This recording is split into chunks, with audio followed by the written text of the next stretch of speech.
What's up, gamers? DreamcastGuy here, and today we're talking about the PlayStation 5 Pro because we now have what are essentially the first actual official side-by-side comparisons as to how the best-looking PS5 game will now look on the Pro, and it's not very good. But let's talk about this expensive upgrade because now that we actually have a direct scientific measurement, it's good to see that there is some changes. But let's discuss. Hi, hope you're having a great day. And if you could, please smash that like button and please subscribe.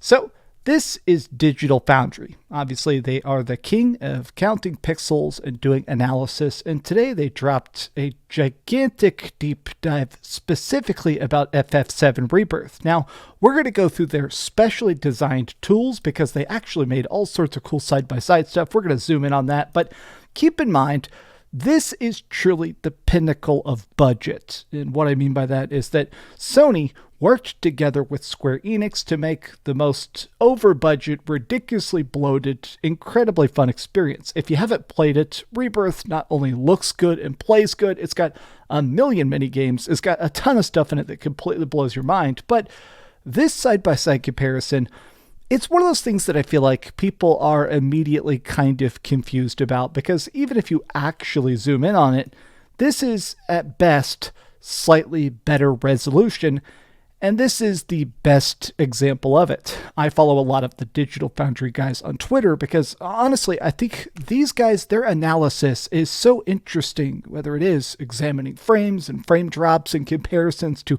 high-end PCs versus low-end stuff like the Xbox Series S. So it's interesting that they are saying of all the PS5 Pro patches, this one will be the most effective.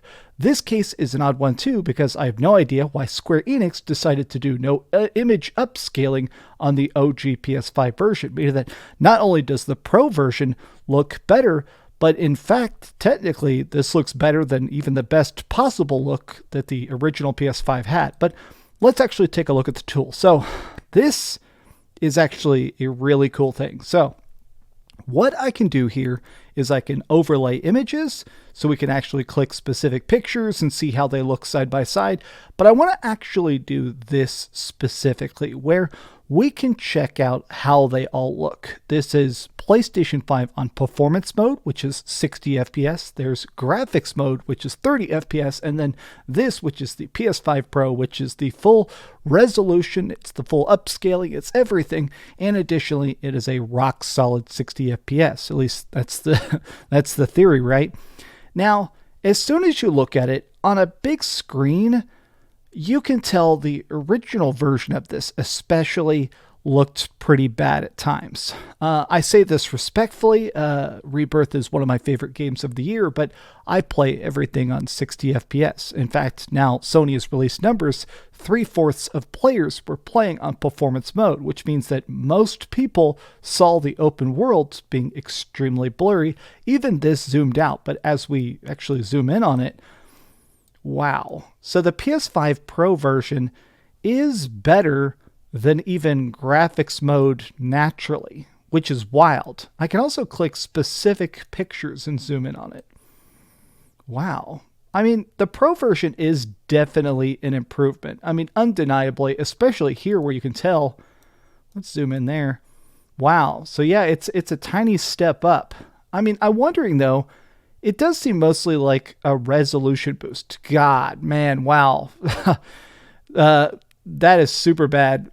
Performance mode, looking a bit rough here, especially in the side-by-side comparison. But I still feel like the biggest problem with the Pro, I am getting a little bit of pushback. I have seen some people saying they're mad that I'm not more excited about the Pro.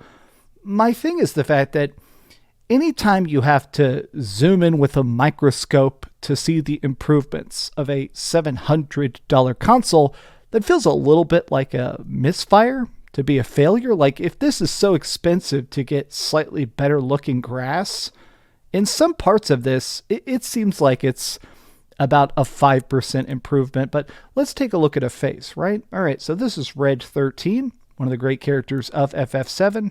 What is this?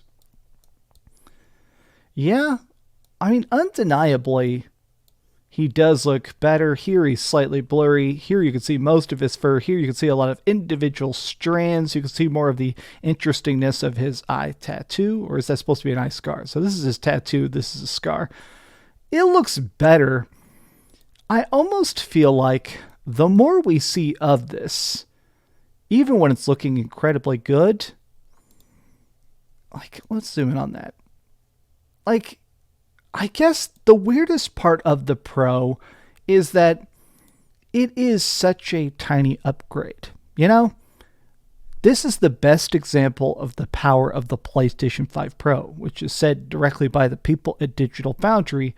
And even then is just such a tiny upgrade that you're also going to barely notice. Like, even if you are somebody that does actually have a big 4K TV like I have and stuff like that, the noticeability of this is going to take a freaking microscope. But I guess the good news is that it does look better. I mean, undeniably, it does look better.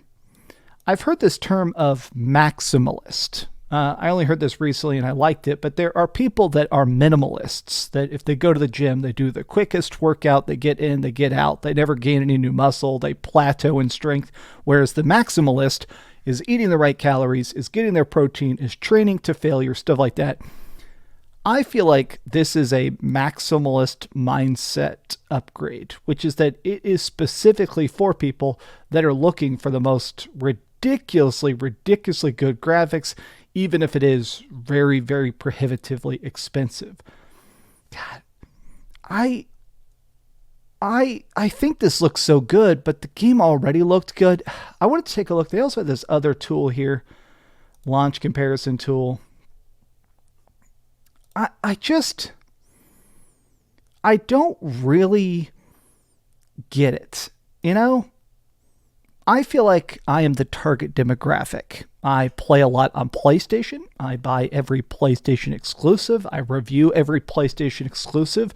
I have a high-def TV. I've got multiple controllers. I am the person that assumedly would be the most excited about this. I love tech, and I especially love PlayStation stuff. I bought all sorts of doodads, even if I end up barely using them, like the PlayStation Portable, or the PlayStation Portal. I am confused as to who this is for. I'm curious of the sales numbers. The more we actually see technical breakdowns of it, the more I feel like it convinces me that nobody's going to buy this. You know? I feel like this is a product for no one. And I find that fascinating because, honestly, I feel like Sony is pretty good about testing stuff, about figuring out if there's a market. I mean, the amount of millions of dollars that went into research and development, along with, of course, building these designs, actually testing this out, mass producing it in warehouses and shipping it to retailers. This seems like such a huge task for what is essentially a 5% upgrade in resolution. I'm not sure how I feel about it, but what do you guys feel about the PlayStation 5 Pro? I've really been enjoying talking about it, so I appreciate the fact that a lot of these videos have been blown up so much, all the new subscribers and stuff like that, but hopefully this is better than it looks. But the more we see of it, the more impressions we have of it, the more I'm kind of just a bit lost. But how do you guys feel? Tell me your thoughts in the comments down below. And if you could, please give this video a like and subscribe if you haven't already. And please keep dreaming.